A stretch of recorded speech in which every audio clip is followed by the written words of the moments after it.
Hi friends, ఇవాళ మేము ఎక్కడికి వెళ్తున్నాము, ఏం చేయబోతున్నాం మీకు అందరికి చూపిస్తాను. అట్లా వీడియో లాస్ట్ వరకు చూడండి. ఇవాళ మార్నింగ్ మా ఫ్రెండ్కి అయితే కాల్ చేశాను. ఎక్కడున్నారంటే నేను ఊర్లో ఉన్నాను, వచ్చేట్లయితే రాండ్రా అన్నాడు. వచ్చిన వెంటనే ఎర్రగడ్డలకు వింటరా, ఒక సర్ప్రైజ్ ఉందన్నాడు. ఇంకేముందని ఒక టవల్ ఇచ్చినాడు, ఎర్రగడ్డలకు వస్తూ ఉన్నాను. కోసిన వెంటనే ఇంక చాలేరా స్వామి, లేరా నాయన అన్నాడు. అంతలో వాళ్ళమ్మ అన్నీ మిక్స్ చేసి పెట్టేసింది, చికెన్ అంతా రెడీ చేసి పెట్టేస్తున్నది. ఎందుకురా ఇదంతా చేస్తున్నారంటే, ఏం వచ్చారు స్పెషల్గా, ఇంకేదో ఒకటి చేయాలి కదా మీకోసం అన్నాడు. అందుకే మా తాత బొంగులు కొట్టుకొచ్చాడు, మీకోసం బొంగులు చికెన్ చేద్దామనేసి. అందువల్ల ఇంకా తయారు చేస్తున్నాం మీకోసం, మీరు రాగానే. అంతలోపల ఈ మిరప్పొడి అని మిక్సింగ్ చేసి కొట్టి దానికి వేసేసినాడు నీకోసము. ఇంక మా మమ్మీ వాళ్ళ మమ్మీ నెక్స్ట్ ఇవన్నీ చేసింది, నా కాడి చిన్ను కలుపు బిర్యానీ.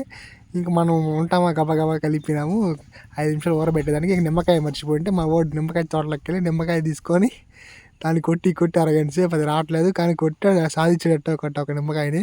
అది మా వాడు తీసుకొని వచ్చి అది ఎచ్చులు పడుకుంటా, చూసారు కదా నేను కొరికినా అని వచ్చినాక మా వాడు మళ్ళీ నా చేతికి ఇస్తే నేను పిండి దాన్ని సంపి గింజలు ఎత్తి బయటేసి నరికి అలా చేసి అరగంట సేపు దాన్ని ఊరపెట్టి మళ్ళీ అందువల్ల మనం పొయ్యి రెడీ చేసుకునేదానికి ఇంకా రెడీ చేసినాము. తవ్వినాడు మా ఇంటికాడ నుంచి రంపించి నాకాడ తవ్విచ్చినాడు.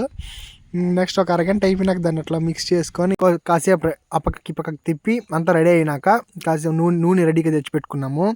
ఎందుకంటే మనము మనకి చేతికి అంటుకోకుండా, బొంగుల్లో అంటుకోకుండా నూనె కొద్దిగా వేసి మొత్తం అదంతా లోపలంతా తిరిగేటట్టుగా చేసుకుంటే మనకు బాగా ఉడుకుతుందని మా ఫ్రెండ్ వాళ్ళ మమ్మీ చెప్పింది. మనకు తెలియదు కదా, ఫస్ట్ టైం కాబట్టి.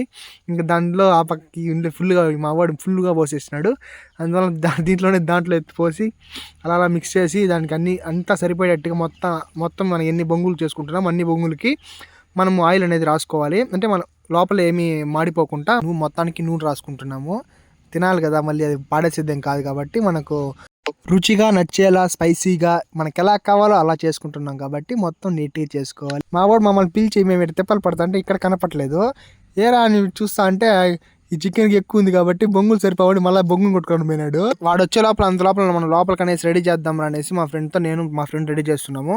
రెడీ చేసిన తర్వాత కొద్దిగా గ్యాప్ పెట్టుకొని దాంట్లో అరిటాక్తో క్లోజ్ చేసుకొని పక్కన పెట్టుకున్న వాటిని ఇంక వెళ్ళి మనం పొయ్యి మీద పెడదామనేసి మా ఫ్రెండ్స్ అంతా ఒక్కొక్కటిగా పెట్టినారు. దాన్ని కదిలించుకుంటా ఇంక 15 minutes అలా మంట పెట్టి దాన్ని తిప్పడానికి తంటలు పడినాము. ఒకసారి చూడండి మీరే, అది చేయి కాలి ఆ టవల్ గంటి అంటుకునేసి ఏదో అయిపుచ్చింది. ఇట్లా కాదనేసి పోయి గంటి అది తెచ్చుకున్నాను, ఏంద్ర స్వామి చేయి కాలిందని. అలా స్పీడ్గా తిప్పించేసినాము. మా వాడు చూడండి తోక పని చేస్తున్నాడు, మిగిలిన చికెన్ ఎత్తుకొని పుల్లకు గుర్తున్నాడు. గ్రిల్ చికెన్ చేద్దాం రా అంటున్నాడు. సరే నీ ఇష్టం రా అని వదిలేసినాం అండి. అంతలోపల మంది రెడీ అయిపోయింది అని చూద్దామనేసి రెడీ అయిపోయినట్టుగా ఉంది. ఇంక మనం ఓపెన్ చేసుకొని ప్లేట్లు వేసుకుంటున్నాము. మొత్తం ప్లేట్లు వేసుకున్నాక స్మెల్ అయితే బాగా వస్తుంది. ఇంకా తిని చూద్దామనేసి స్టార్ట్ చేస్తున్నారు మా వాళ్ళు.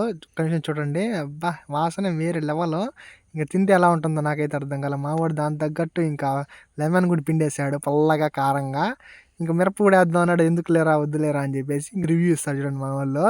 సరే మీరే లాస్ట్ వరకు చూసేసి వీడియో ఎండ్ చేయండి. సబ్స్క్రైబ్ చేసుకోవడం మటుకు మర్చిపోవద్దండి. ఒకడేమంటాడు నరకనే ఉంటాడు, ఒకడే సూపర్ అంటాడు, ఇంకోన్నాడు వస్తాడు చూడండి మనోడు మెరుపుతీగా. ఇప్పుడు ఎత్తుకుంటాడు, ఏం చెప్తాడు చూడండి మీరే, బాగుందంటాడు. ఓకే అయితే బాగున్నట్టు. ఓకే ఫ్రెండ్స్, మర్చిపోకండి, షేర్ చేయండి, సబ్స్క్రైబ్ చేయండి.